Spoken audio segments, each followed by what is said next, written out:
It's my great pleasure to introduce tonight's guest to you, Peter Bartu. Peter has a wealth of knowledge on the political situation in Iraq and is an expert in political transitions, very helpful in the Middle East. And previously, he was also an advisor to the UN Special Coordinator for the Middle East peace process. And served as a foreign policy advisor in the Australian Prime Minister's office. Welcome. Thank you. Delighted to be here. Thanks for coming out on a Monday night. So it's a very exciting time to talk about this. And as I was looking over what to say today, the news kept happening on this region in particularly with the UN session getting started. But this is about Iraq after ISIS, and right now, I guess we're 2 months after the fall of ISIS in Mosul, the biggest fight of that war. But let's go back a little bit before that. Peter, you were actually in Iraq, in Mosul, near Mosul, in the February or January of this? November. Last year, that's right. I'd been asked to go up and work on transitional governance arrangements in Mosul and Nineveh governorate after ISIS would be, ejected from Mosul. This was a time when people thought that process would happen a lot more quickly than it eventually did. And clearly it's only just now that we've seen Mosul and another place to its west called Tal Afar that have finally been liberated. But let's not forget, while tonight's topic is Iraq after ISIS, ISIS hasn't completely gone yet.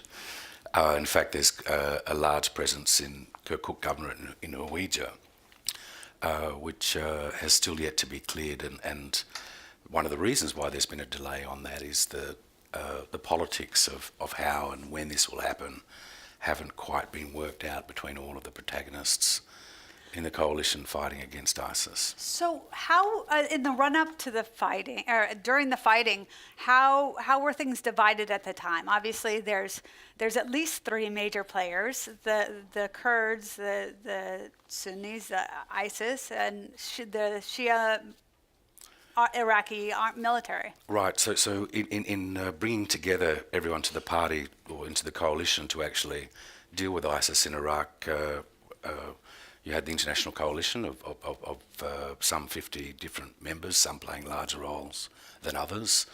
The US with 5,000 to 6,000 troops, for example. You had the Kurdish Peshmerga in the north, coming from the north, looking after its areas. And extending towards agreed lines. You had many of the PMF militias that were formed in late 2014 because of a fatwa by Grand Ayatollah Ali Sistani, who came forward and participated in a lot of the fighting. And all of these protagonists, of course, are still there. That's the simple version. And while they could all agree on what they wanted to do together, i.e. get rid of ISIS, they did not know, they couldn't agree in advance who would take control of these areas after the fighting had ceased. And that tension has animated both the conflict until now and has emerged front and central, which we'll talk further about. Sure. Yeah. I think one obvious question is at that point in the fighting, there's been a little bit of vagueness over the role that the U.S. military was playing, obviously with the Iraqi forces, an advisory role. It's been described as. How advisory is it versus actual? Well, I think the US, the UK, the Australians, the Canadians, in particular, have been playing key roles in both. On the ground, special forces advice, air support, artillery support, in pretty much every way. There's also been an extraordinary coalition, I should add, of NGOs, UN agencies and so forth that have been doing extraordinary work in dealing with IDPs, refugees, the humanitarian fallout from what have been quite brutal battles to clear these cities. You've got 2 to 3 million people displaced right across the country, and it's a very unusual and interesting to have humanitarian, UN, others working so closely and to the fighting between all of these actors. Yeah, I think the U.S. military, numerous people have said that the battle over Mosul was devastating, one of the most horrific urban warfare fighting battles. Sure. Yeah, and that's the story, unfortunately, with most of the other Iraqi Sunni cities and what's happening in Deir ez-Zor and Raqqa on the Syrian side too. The fighting has been Stalingrad-esque. I think that's a totally fitting analogy, in fact. And you only have to look at some of the footage coming out of these cities as to how tough and difficult it has been, which means it's going to take a lot of work to reconstruct, rebuild, etc. Yeah. So again, so here we are at the end, but actually maybe this is even more difficult.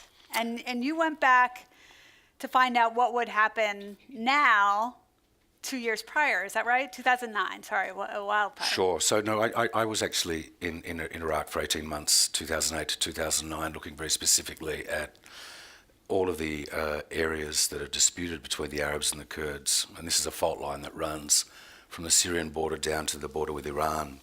It has as its epicenter Kirkuk, but it also includes many Mosul, parts of Nineveh Plains, Sinjar on the border with Syria. And this is the issue that's coming forward again in terms of the Kurdish regional government president, Masoud Barzani, and some of the Kurdish leaders have called for an imminent referendum on Kurdish independence on the 25th of September, and they want to draw their line, their southern boundary with the rest of Iraq. So I was asked to go back based on that experience and knowing these areas to see what the post-ISIL phase would look like. Is that the right plan? A couple of observations are noteworthy, I think. One is that the Iraq of 2008-2009 is a different Iraq today. And the apocalyptic experience of both the fighting and the experience under ISIS has had long-term impacts on the three major communities in Iraq. The Sunni are atomized, even the Kurds are very fragmented, the Shia are divided, in a way that was not immediately apparent in 2008-2009, when there was a greater level of coherence on everything related to Iraq, notwithstanding the Sunni-Shia civil war at the time. So it's a little bit more complicated now, and then there's a lot more things to repair and fix. And is that just because time passes? I mean, obviously there was close after the war in Iraq in 2009. What do you think happened between that time? Obviously ISIS. Right. So well, the emergence of ISIS in 2014 was probably the most dramatic manifestation of the changes that had emerged after 2011, the Arab uprisings, the Syrian civil war, the spillover from Iraq back into Syria. And of course, what we've all been watching unfold over the last 12, 14 months. So, the kinetic energy, the destruction, the, experiences, Yazidi genocide, the enslavement of Yazidi women, it's a lot. There's, very traumatic. And the question is, having now nearly defeated ISIS, what's the most pragmatic or stable way forward to prevent further conflict and to, attempt reconstruction, to attempt to facilitate the return of 2 to 3 million IDPs and refugees back to their points of their homes. All right. So there's 10 years of work here. So I'm guessing, and I mean, it seems like the Kurds have been such a stabilizing force in all of this. A referendum literally pulling out of what is Iraq for Kurdistan could be devastating. Is that right? And can they even do that? Right. Well, it's it's easy on the one hand to feel quite empathetic and sympathetic to Kurdish desires to be independent. And I think that's, they've been very generous in hosting IDPs. They've played their share in the fight against ISIS. They, more than any other component in Iraq, supported the post-2003 arrangements because they benefited from them. But I should say that, again, we're not in a very stable moment, as you correctly mentioned. It is a gambit, but it's a real one. And we know this because Turkey and Iran are getting involved now and advising Masoud Barzani to pull back. This is not a good idea. People are working behind the scenes to, look at ways of accommodating eventually what the Kurds want. But again, there's a couple of quick points here. One is, when is the right time to do this exercise? Should it be after the IDPs have gone home and after Reconstruction has happened and after some kind of regularisation of this myriad of forces that have come together into the battle against ISIS goes back and, rather than you've got everyone's armed and on the battlefield still while the suggestion of holding this referendum on the 25th has come forward, and it's already sparking exchanges up and down that fault line that I described, which is not good. We could easily roll into a larger conflagration that could be completely from unintended consequence, which no one really wanted to happen in the first place. So there are, one is to say to the Kurds, look, just be patient, let's deal with this other stuff first, and your time will come. Well, they would say, look, you've been telling us this for 100 years now, and we've certainly had this for the last 15 years, and for Masoud Barzani, the notion that you would wait for normalcy to return doesn't make much sense. You can use the crisis, in a way to your advantage. The problem is that, as I mentioned earlier, all of these different communities in Iraq, we can't talk of them as homogenous entities, and there are rival factions within the Kurdish polity, some of whom are coming down from Turkey, some of which are coming over from Syria, that are engaged in different ways. There's, again, a question that this might not be the right time for this. Possibly a referendum wouldn't even make it through. Well, I mean, I think if there was a prospect, I think they'd get overwhelming support from most the Kurdish population. But the fact of the matter is that the Kurds have mismanaged their economic circumstances quite badly over the last 15 years. Many of their institutions have been in a state of suspended animation. Their parliament hasn't met for a couple of years. The mandate for Masoud Barzani legally terminated 18 months ago. So there's this.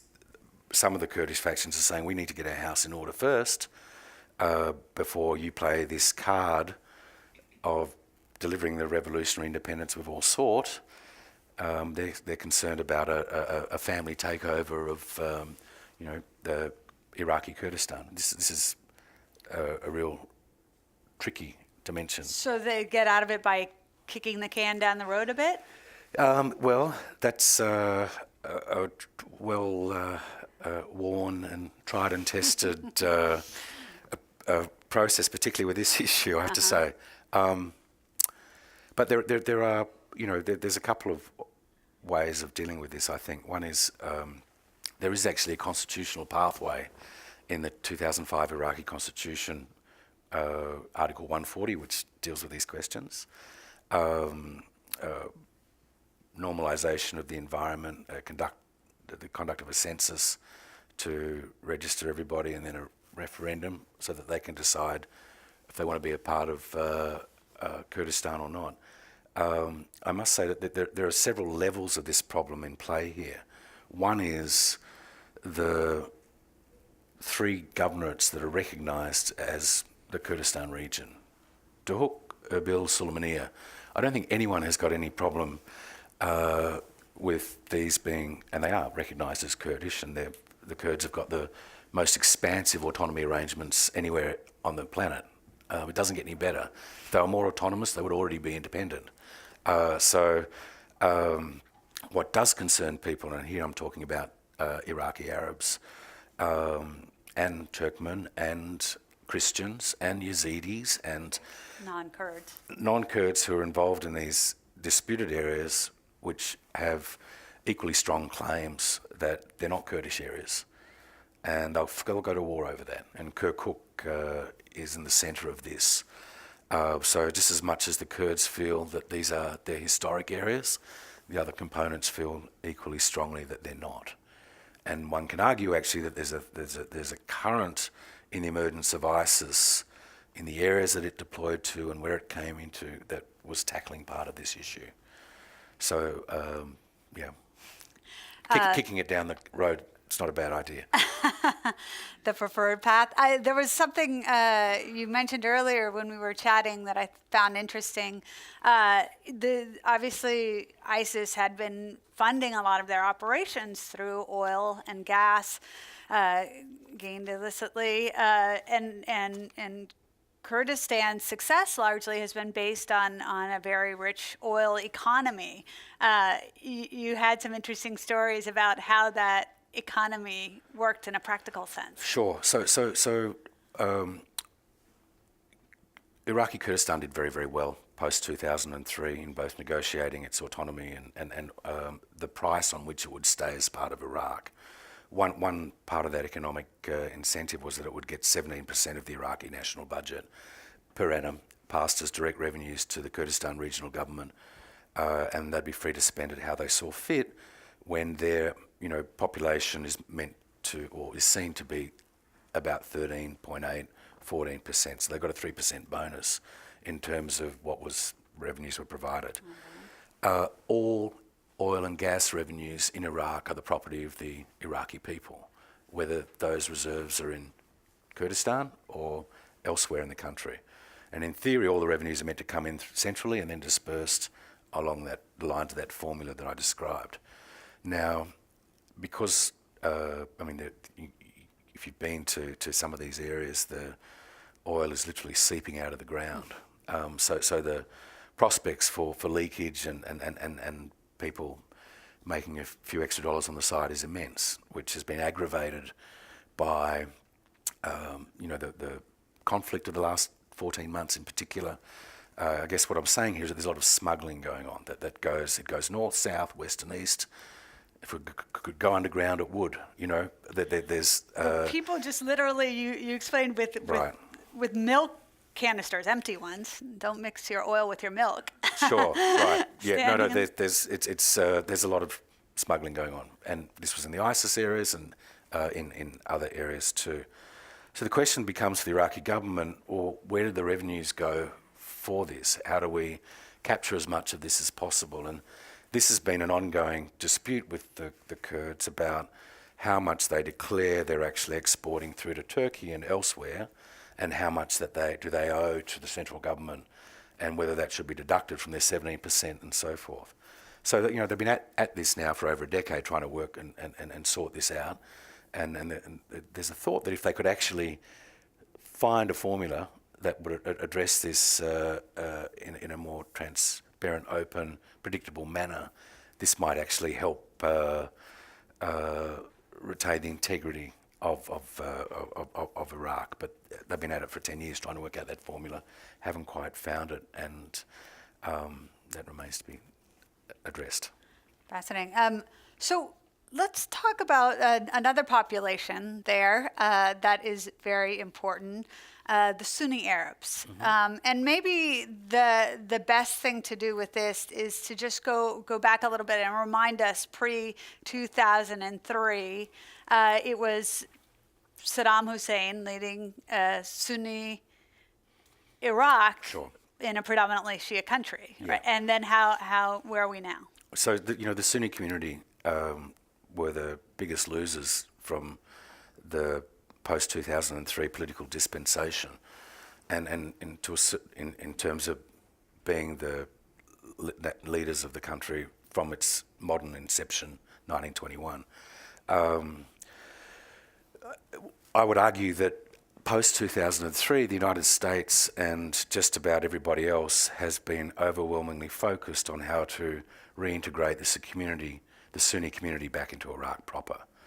And they've failed, and this has been a question that's taken on an almost existential dimension in its, depths of its failure. And this hasn't been helped by the fact that many in their communities openly sided with ISIS under a great deal of provocation, but felt that central government under Prime Minister Maliki was sectarian in nature, sectarian in practice, wasn't responding to their demands for greater participation politically, in the security forces, in the judicial system, and in fact would argue that he was openly forcing them out. So the question is, how did these communities get reintegrated? What political leaders will come forward? On what basis will political parties be formed?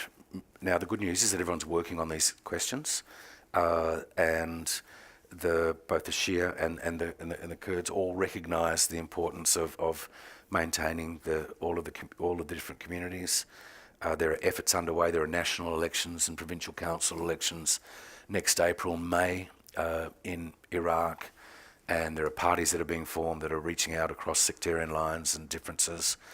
But while that's terrific, and the fact is that their towns are destroyed, and it's the Sunnis that are spread the length and breadth of the country, including throughout Iraqi Kurdistan, and who are, bearing the brunt of,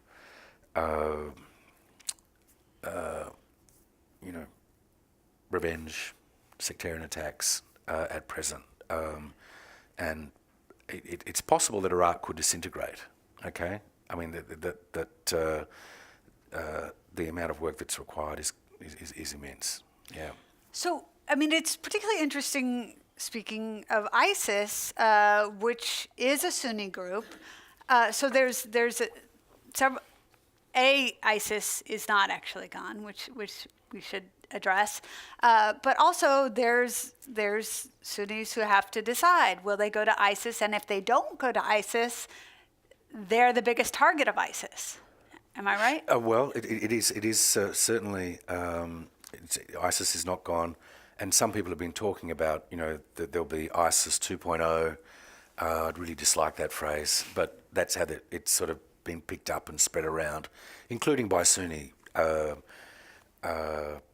community leaders that are sometimes using this as a threat and a promise if things don't emerge where their communities get better treatment.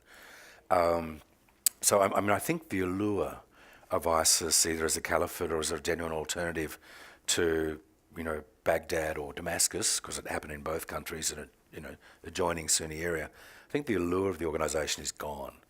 And I actually But is al-Baghdadi gone? It's right. Very unclear.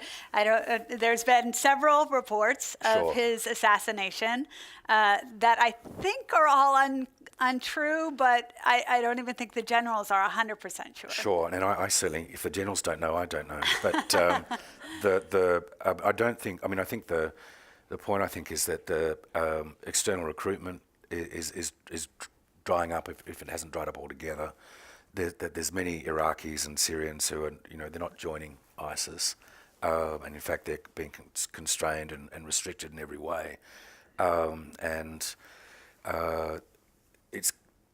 it will take some time to bring in the remnants, or you could have a referendum on independence on the 25th of September, and give in all the disputed areas and give everybody a good reason to keep on fighting, in different ways. So one thing we can't underestimate actually is the personal sort of cost in all of this. If you're a 26-year-old in ISIS, you've been fighting basically for 13 years. Since 2003, you were 10, 12 when the invasion happened. You have been exposed to a lot of kinetic energy. Your cities have been bombed, etc. Nothing else. And we have to somehow create the Iraqis have to create the conditions by which these young men, become more productive in society. And there's a lot of them. The city of Mosul had more than 1 million.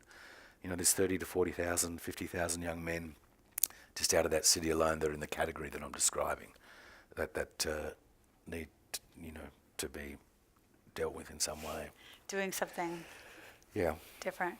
And then there's also this fear of ISIS itself, that obviously a lot of it has been pushed down into Syria, but ISIS, the Islamic State, there's this projection that perhaps it will go back to being stateless, which could potentially present more problems, not just in that region, but outside of the region. Well, I mean, it does. The Deir ez-Zor and Raqqa, two major cities where ISIS still has a large presence, are being heavily attacked now on all sides. So I don't know how long they're going to last, frankly. Some ISIS members are taking refuge in the open desert areas between Iraq, Syria and Jordan, and it's desert, there's nothing there. And these places, they may be able to move around, but it's coming. You can't live there very long. Coming back as a formed unit in any way just seems, very unrealistic at this point. So, yeah. Okay, and then obviously the largest group, the Shia Iraqis. It almost seems like sometimes they get left off. They've been running the Iraqi army, the Iraqi government, and there's a number of Shia militias, some of which are Iranian-backed.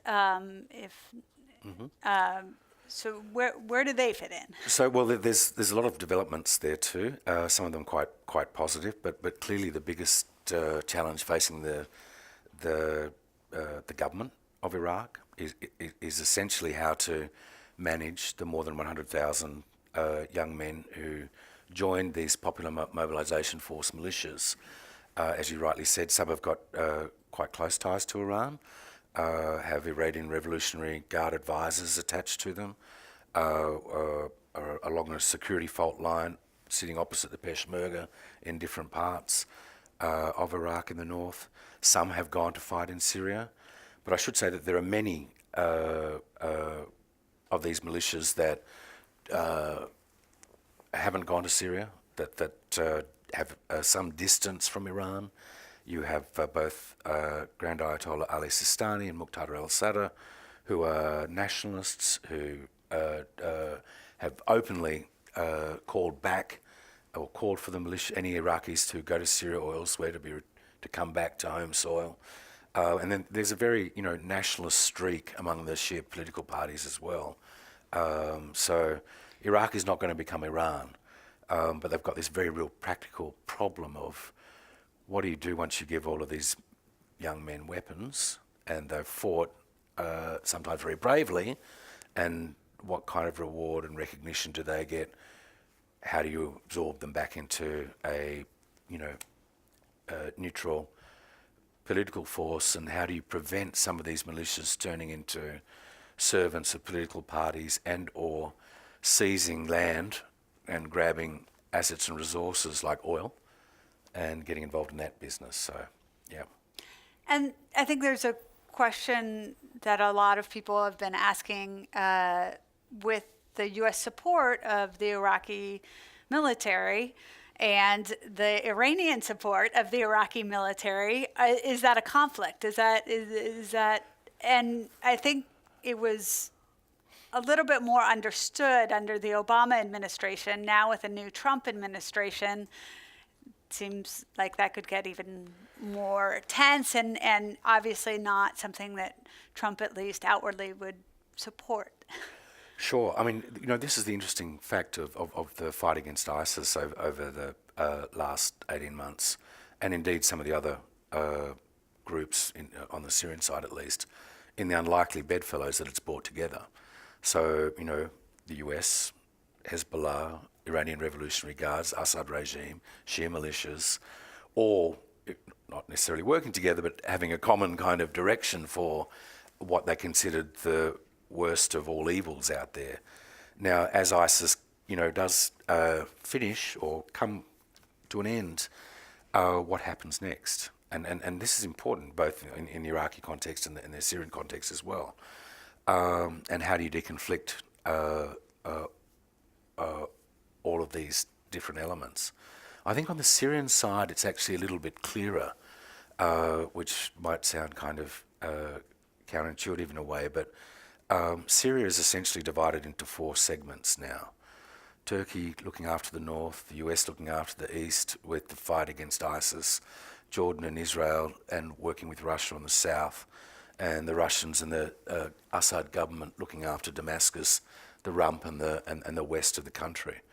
That's a clarity that hasn't been there previously in the conflict, but there's the deconflicting of the hardware of the external patrons over in the skies above these zones is happening, and internal arrangements are being made that will stabilise these. So people are actually openly talking about the Syrian conflict ending, and preparing populations to go back to their areas in Lebanon, in Turkey, and elsewhere. Private sectors mobilising to get involved in reconstruction. That's a good thing. The question is who will ultimately take control of all of these areas and on what terms. So on the Syrian case, I think the current administration has made it clear that it's all about ISIS and then they're going. But then that means, these areas that are largely Sunni, Deir ez-Zor, Raqqa, etc., what terms do they submit or come under the control of Damascus again? And the same applies for these Iraqi areas in terms of on what basis they come under the control of the government in Baghdad as well. People are working through those questions now. It seems I've talked to a few Pentagon reporters in Washington, and as you said, the answers that they're getting is largely we're against ISIS. No matter what other parties, Iran, Russia, anyone else is brought up, the answer is consistently we're fighting ISIS and that's it. Well, at least in Iraq, without ISIS, what will the answer be? Will we leave? Will the U.S. leave? Good very question. Difficult. So there's and I would argue that along with Iraq, the same question actually applies with this administration vis-a-vis Afghanistan. So what the discussion that's happening in Washington on the Iraq file is what can we do differently that we haven't tried already, that we were doing between 2003 and 2011 when we were last in Iraq with a heavy footprint. How do we interact with the Iraqi government, political class, and the security forces, including the Kurds, so that ISIS too doesn't emerge? What mistakes have we made? Is there any way that we can configure that kind of support, or should we just cut our losses and leave? So I think some people feel that there's the US bears some responsibility for what happened in Iraq, and there's I think a sense among a lot of the servicemen and women of a commitment. There should be a commitment by the US government to remain engaged and try and help steer things on a stable path. There's actually a loud and clear request from all the Iraqis that I've been interacting with, including the Kurds, for the international community to stay engaged. And they feel that and I mean everybody here, because they feel that if they're left to their own devices, it's going to disintegrate. So that was a clear message from Kurds, MPs in Baghdad, etc. Yeah. And yet Trump himself has spoken against nation building. Is that... Sure. I mean, he says many things, doesn't he? He does. Yeah. Sorry, I had so to say we'll that. see. Yeah. Okay, so we have some questions from you all. Thank you for helping us along. Give me just a second to read through these. Here's the first one. Is there any possibility that the Iraqi Kurds will work with the Turkish Kurds to form a separate Kurdish nation? Great question. No. So the PKK, and Masoud Barzani are arch rivals, and the Masoud Barzani, who heads up the KDP branch of the Kurds in Iraqi Kurdistan, there are PKK elements along the Syrian border in Sinjar which are preventing Barzani's Peshmerga from going into these areas. They're putting quite serious constraints on the KDP Peshmerga in this regard. They don't want him controlling that border area with access to Syria and elsewhere. So not in my lifetime. There you go, very clear. One of the few clear things. Will there become a point in the near future where there might have to be a revolution of a reevaluation of borders, or will the Sykes-Picot agreement continue to prevail? Terrific question also. Maybe remind folks of the Sykes-Picot. Sure. So Sykes-Picot, a British and French diplomat, had a long dinner towards the end of the First World War, and on the back of a napkin wrote out some guidelines for where the national boundaries should be in the Middle East. It was slightly more than just a dinner, but you get the drift. So the consequence of the Syrian civil war and the Iraq war and the Arab uprising, and then the emergence of ISIS and the caliphate that it claimed in eastern Syria and western Iraq were the suggestion that these borders might actually change. And it was a consequence of the sort of all the policies that led to that moment that created this possibility. The sense I have now is that Turkey, Iran, and pretty much everyone else in the region have internalized the Sykes-Picot borders, or the borders that emerged out of the Treaty of Sèvres, and their nationalist politics are, contained within those borders. Some people disagree with that proposition, and the academic community is divided on whether borders will change or they won't. What my sense is, the international borders probably won't change. However, what is an equally important conversation is the internal boundaries and the internal borders. Questions of autonomy like Iraqi Kurdistan, questions of autonomy for the Syrian Kurds in the future dispensation of Syria, the question of Houthi autonomy in Yemen, and the fact that the Houthi didn't get an autonomous region like Iraqi Kurdistan was one of the reasons why they hijacked the process and went into Sunni. The question of internal boundaries and borders hasn't been settled in Somalia, with Somaliland in the north. The question hasn't been settled in Libya. This is one of the big issues they're arguing about. This question hasn't been settled in Israel-Palestine, for that matter, if we're talking about internal boundaries. So that's huge, and that's keeping people really busy. My sense that's is more of an issue, I think. there will not be another such agreement, that if these boundaries do change, it might be on a more ad hoc basis? Well, I mean, the advantage back then was that you only needed two people to consult over the question. That wouldn't work today. No. Okay. Defense Secretary Mathis has said that the U.S. will keep troops in Iraq after the defeat of ISIS. Do you think this is beneficial for Iraq as they rebuild? Yeah, I mean, Try to rebuild. as I said, I think there's an inclination to from the security and defence sector to remain fully engaged as much as they can. But that's going to be a difficult proposition to support if the Kurds have their separation referendum and then conflict breaks out. Which side do you support and go on?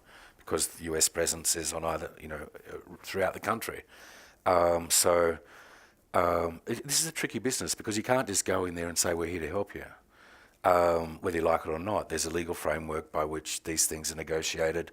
You need that legal framework because it provides protection to US servicemen and women who go there.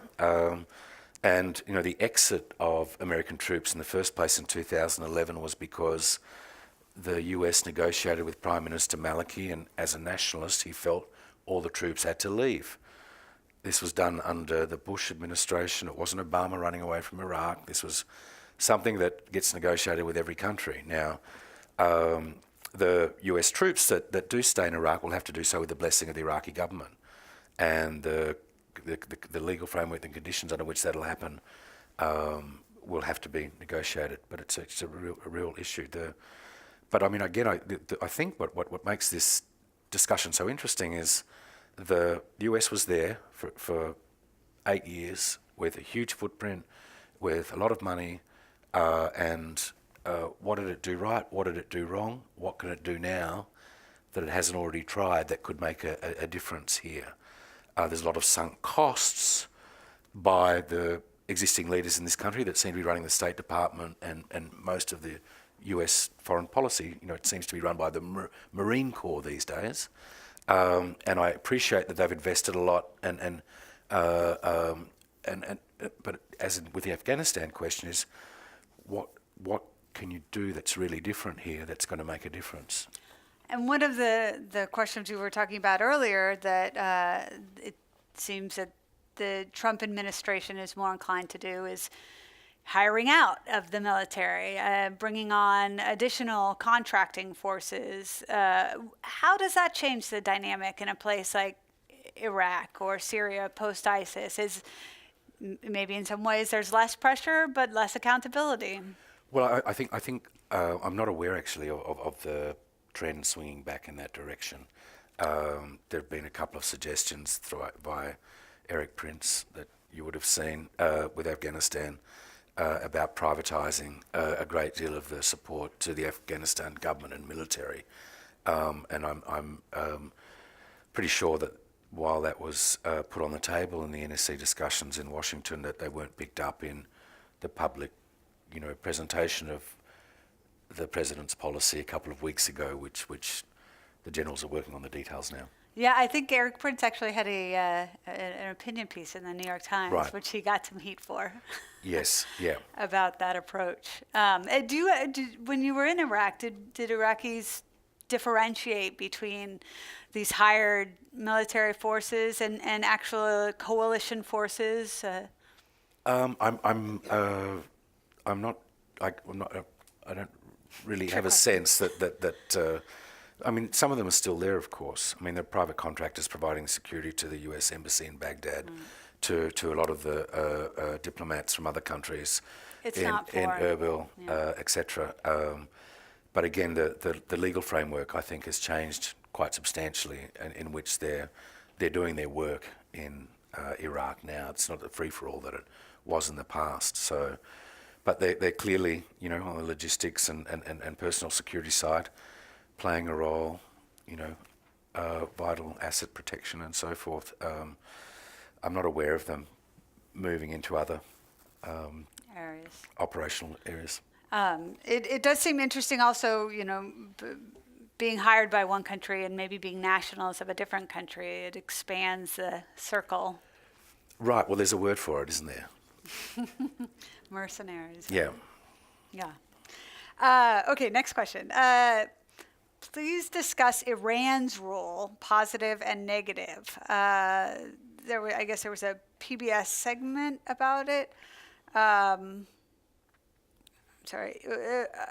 Saying that East Mosul was well off and West Mosul, East Mosul being on the Iranian side, I guess West Mosul was destroyed. How did East Mosul survive the destruction? Well, I don't think anyone survived, actually. I mean, the level of destruction was immense. It's true that the right West Bank, much more densely built up, suffered more, intense sort of urban warfare. But none of this is related, I think, to Iraq. I think there were separate questions. Right, I'm sorry. Okay, sorry, right. It was my reading. Oh, there we go. Okay, so it was the nature of the city that kind of determined the level of destruction. And I don't think there were any favours intended in the way that the war was conducted. in moving from the East Bank to the West Bank, the left bank to the right bank. But it was brutal, and there are real charges of human rights violations, etc., against the US and against the coalition for how they conducted those strikes and so on, and some appalling stories emerging out of that requires this country's attention and everyone else's attention, because the same thing is happening in Deir ez-Zor and Raqqa. So I'll just leave that there for now because it is very serious. The question of Iran, of course, is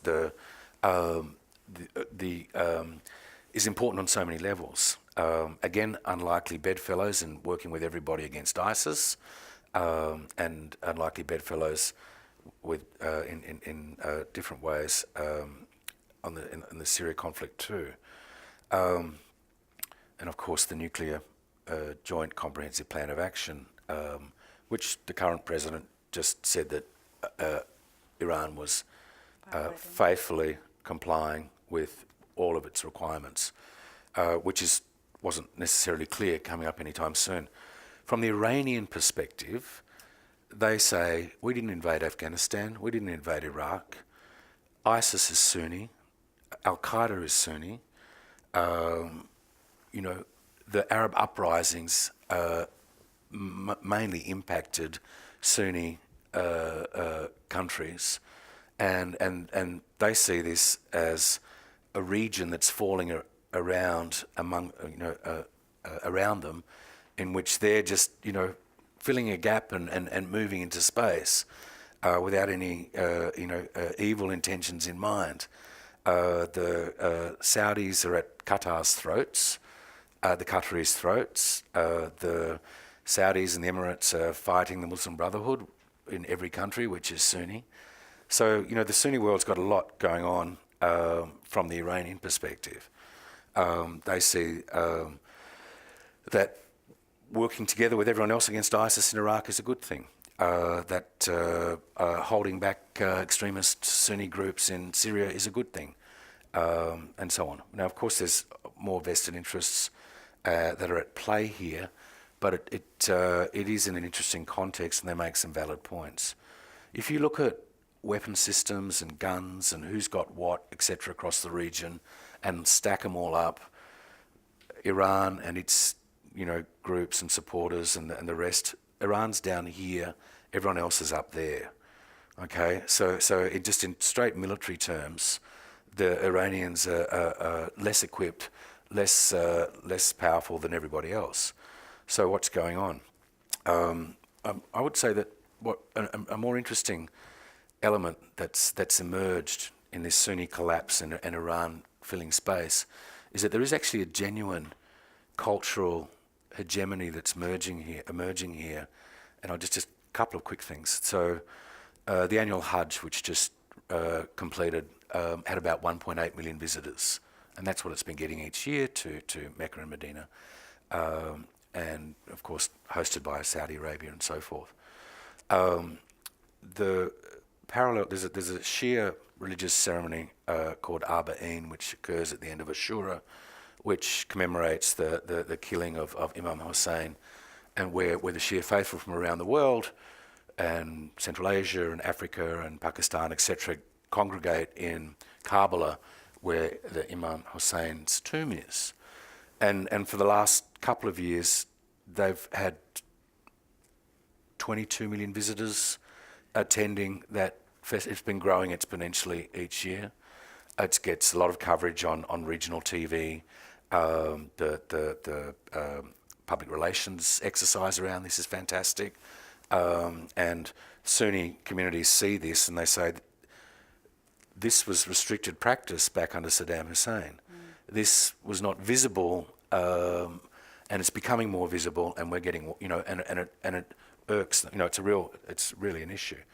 And also, you have in Lebanon, very attractive Lebanese women singing the speeches of Hassan Nasrallah, the Secretary General of Hezbollah. And it's fantastic video. It's kind of exciting to watch. And it's like, well, you're a young man, do you watch that or do you watch Saudi TV? But it's prolific, and it's interesting. So, and I had a conversation. Do they actually win converts? I would be very surprised to hear Sunnis So converting. the aspect of the sectarian divide here, it comes down to two main things, which are basically new in the region. One is the successful insertion of Shia political parties into government, Hezbollah into Lebanese politics, the Shia political parties into Iraqi politics, overturning what Sunnis feel has been a natural arrangement prior to these developments of the last few decades. The other big issue that concerns them is this question of proselytization and conversion. So, and this is real. And now, there is a mobilisation arm on the Shia side that expands outward from Iran, and there's a lot of complaints about conversion of people from Sunni to Shia. I haven't seen solid evidence for it, but in Diyala and other parts of Iraq, but this gets Iraqis very animated. Interesting. A real divide. And yeah, you mentioned Qatar and the Gulf. We should talk about how that has a role in post-ISIS Iraq specifically. What are their interests there? So this is again a really serious challenge in the region, which after the President of the United States made his first visit overseas to Riyadh at the end of May this year, very quickly, a week later, the Saudis, the Emirates, and Egypt and Bahrain accused Qatar of many things. Supporting terrorism in the region, interfering in everybody's business, supporting the Muslim Brotherhood, using Al Jazeera as a tool of their foreign policy and embarrassing everybody, and so on and so forth. This blockade and they blockaded Qatar, shut down Qatari banks in their countries, expelled Qatari citizens from their countries back to Qatar. I know some folks in Qatar who are no longer receiving Saudi milk, but were happily pleased when it was replaced with the more delicious Turkish milk. Okay, very good. I'm glad there's something good came out of that. But that's what happened is, of course, that Turkey and Iran stepped in and helped break the blockade or ease it. What is this thing all about? What it's about is that it's about the next phase in the region and who gets to decide what the policy should be and who leads on which files. Basically, the short version essentially is that what's happened in Saudi Arabia since 2015 until literally this summer has been an internal coup within a power shift within the House of Saud, where a single clan of the family, the Saderi clan, has finally taken control. And this transition began in January 2015 when Saudi King Abdullah bin Abdulaziz died, when King Salman stepped in and then went through the process of slowly elevating his own son, Mohammed bin Salman, ultimately to the Crown Prince role, which was something that happened over this summer. So in a way, what was very serious about Qatar was important, but there was also something happening domestically.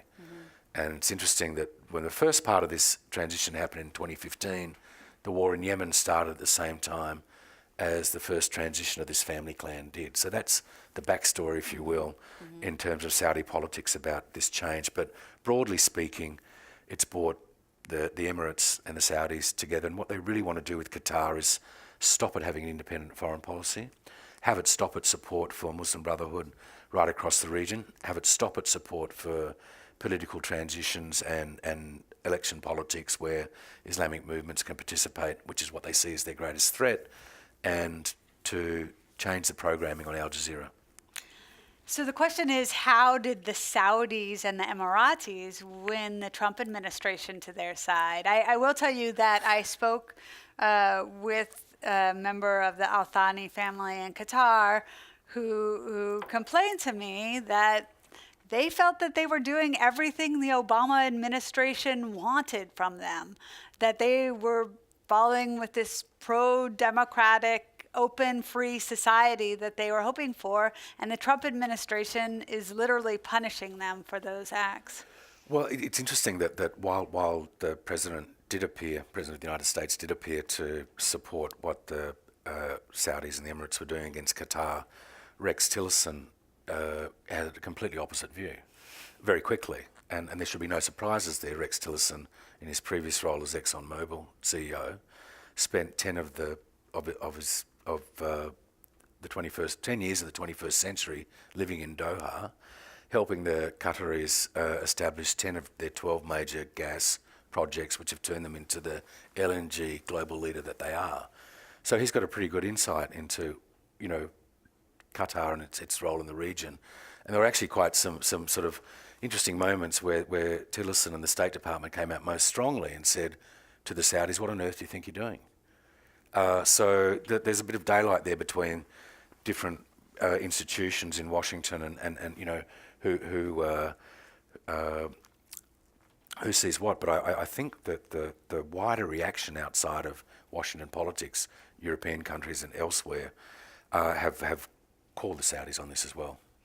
And what do they want from Iraq? What does Saudi Arabia want from Iraq? So the without wishing to trash everything that Mohammed bin Salman is doing in Saudi Arabia right now, in fact, the Saudis have, and there's a positive dimension here, have started to re-engage in Iraq in a way where they've been absent for the last 10 or 15 years. They've opened up consulates across the country, Najaf, Kabul, the Shia areas. They're openly talking to Shia politicians. They hosted Muqtada al-Sadr recently. But ultimately, I think they realise they've got to be there and present if they're going to help Iraq achieve what it needs, which is essentially an enduring compact between all of its components. Great.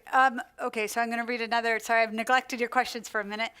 Due to the constant war in Iraq, children have not been in school for 3 years, not to mention been fighting during that time, a lot of them. What does this mean for the upcoming generation? Will Iraq make education an important aspect of rebuilding? It is a huge focus, and the schooling didn't completely shut down. I mean, it's been running in all areas that were, not occupied by ISIS, and Iraqis prize it. The humanitarian community is working with the Iraqi, education ministry to deliver this in the IDP camps and refugee camps.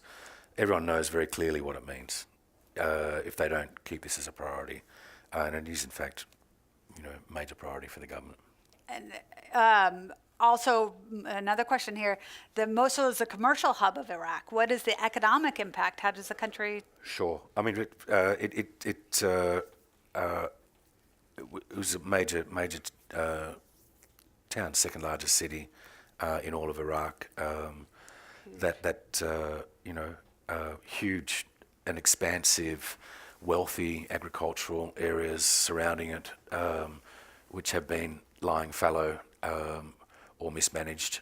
I must say that some of this was happening before ISIS emerged on the scene. Bottom line is that all of northern Iraq and central Iraq and Iraqi Kurdistan should be immensely wealthy. Commodities, agriculture, oil and gas, you name it, and it's politics that's getting in the way. If the Trump administration sticks with its vow not to nation build, do you see other nations, other entities coming in to fill the vacuum to help? So just to pour the concrete is going to take a number of years in these cities. The private sector in the region is gearing up for massive reconstruction in Syria, in Iraq, in particular. So I think there'll be many people coming to play that role, at least on the commercial side. There's a presence in Iraq now of Iran, Saudi, Turkey. I mean, this is where they're the main players in my view, which will determine the future of the country.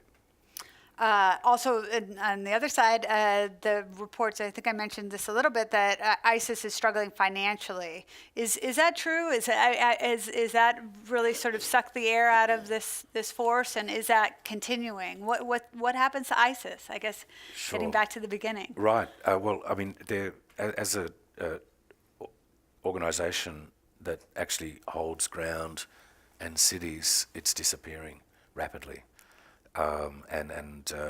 It's kind of hard to conceive of circumstances where it's going to be able to regroup in any way, shape or form outside of, isolated attacks and even attacks outside of the region to seize and hold ground.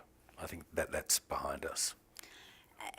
And that obviously seems hopeful because they were doing a lot of bad things, but also sort of hopeful, and maybe I'm projecting here, but that some movement like this could exist, and in a mildly chaotic transition period, at least in the American government, something like this could happen to keep something like ISIS from expanding. Is that hopeful, or is this a one-off? Sorry, can you say it again? Yeah. Sure.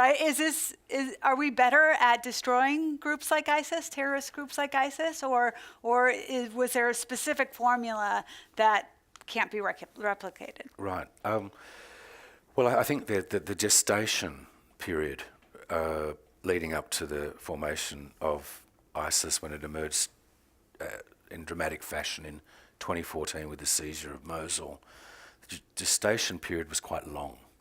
And some would draw a causal pathway back to the invasion of Iraq in 2003, and then subsequent policy decisions and choices taken that led to the collision between that and the Arab uprisings, the Syrian civil war, which saw in this moment, in this space, this dramatic organisation.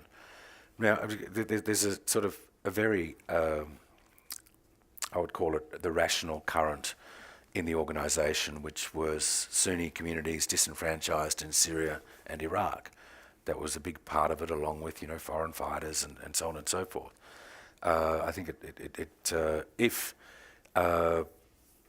people are in the business, or the Saudis, the Turks, and the Iranians can essentially come up with power sharing arrangements in governance that extend the capital's remit from Damascus and Baghdad to their existing international borders, the prospects for ISIS to come back will be gone. But I'd like to think that there would be, and I had many discussions with Iraqis and Kurds, a sustained internal discussion about the reasons why ISIS emerged and everyone's role in helping it come about.